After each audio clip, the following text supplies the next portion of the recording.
સબરવાસ ન્યૂઝમાં આપનું સ્વાગત છે। સાબરકાંઠા જિલ્લા સંકલન અને ફરિયાદ સમિતિની બેઠક યોજાઈ। દરેક અધિકારીઓને કચેરીઓમાં વીજળી અને પાણી બચાવવા જિલ્લા કલેક્ટરે અપીલ કરી। સાબરકાંઠા જિલ્લા સંકલન અને ફરિયાદ સમિતિની બેઠક જિલ્લા કલેક્ટર લલિત નારાયણ સિંધ સાધુની અધ્યક્ષતામાં કલેક્ટર કચેરી હિંમતનગર ખાતે યોજાઈ હતી।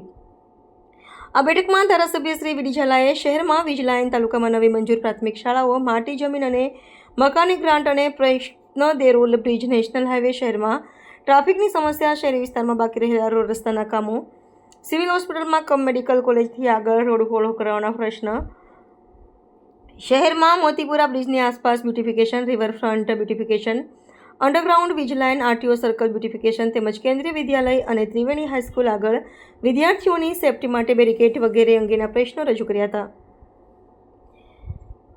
ભાગ 2 માં નિવૃત્ત થતા કર્મચારીઓના પેન્શન કેસ, જમીન રેકોર્ડ, સરકારી કચેરીઓના આંતરિક પ્રશ્નો, આદિજાતિ વિસ્તારના વિકાસ અંગે ચર્ચા કરાઈ હતી।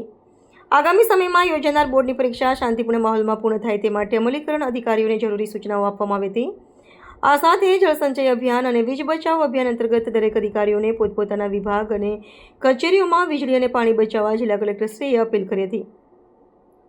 જિલ્લા પોલીસ વડા શ્રી ડોક્ટર પાથરાસિંહ ગોહિલે અમલીકરણ અધિકારીઓને સંબોધતા નશાબંધી અંગે જાણકારી આપી। વિવિધ વિભાગો જેવા કે આરોગ્ય વિભાગ, ફૂડ એન્ડ ડ્રગ્સ વિભાગ, શિક્ષણ વિભાગ, હાયર એજ્યુકેશન વગેરે વિભાગોને જિલ્લાને નશામુક્ત જિલ્લો બનાવવા પોલીસનો સહયોગ કરવા અપીલ કરી હતી। આ બેઠકમાં જિલ્લા વિકાસ અધિકારી હર્ષદ વોરા, ગ્રામ વિકાસ એજન્સી નિયામક શ્રી પાટીદાર, તમામ પ્રાંત અધિકારી શ્રી સહિત અન્ય અમલીકરણ અધિકારીઓ ઉપસ્થિત રહ્યા હતા। રિપોર્ટર મિનેશભાઈ વ્યાસ, તલોદ। આવા ન્યૂઝ જોવા માટે સાબર આવાઝ યુટ્યુબ ચેનલને સબસ્ક્રાઇબ કરો અને લાઇક કરો, જેથી હવે પછીના દરેક સમાચાર સબસ્ક્રાઇબ કરેલા હશે તેઓને નવા સમાચારની માહિતી મળી જશે।